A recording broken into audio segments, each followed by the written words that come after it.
I've been doing slam for about 2.5 years now, so I'm still pretty new. And I've felt really blessed to be able to be a part of the communities that I have been, especially in Portland. And at the same time, I've noticed a trend that I find really upsetting, of people who have been in the slam scene for a long time. When people get on stage to share what they have to say, there's this trend to say, "Oh, I've heard that before. Oh, this is another blank poem. Oh, I've heard this." And I think that everybody who gets on stage does it for a reason, does it because there's something on their heart. And so for that reason, I'm really grateful to be here. But I'm also really angry about that, and angry that there are people that feel like they've already heard everything and they don't need to listen. And so on that note, this is my last poem. And it's to the guy in the back of the room complaining about listening to another rape poem.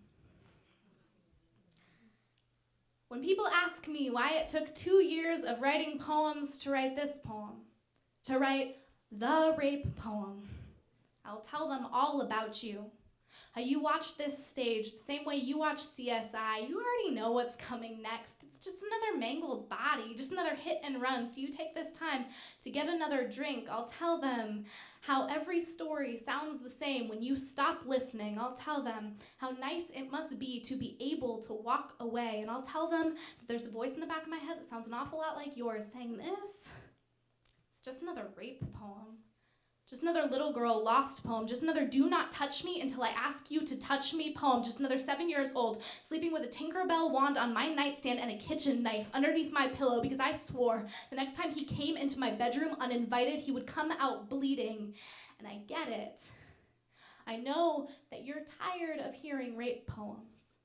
I am tired of hearing rape poems the same way soldiers are tired of hearing their own guns go off. Believe me, we all wish the war was over, but friend, you are staring out at a world on fire, complaining about how ugly you think the ashes are. The poems are not the problem. We have built cathedrals out of spite and splintered bone. Of course they aren't pretty. Nothing holy ever is. Think of Gandhi's blistered feet. Think of that crown made of thorns and the sweat on your mother's sacred chest as she pushed to get you here. The work is never pretty.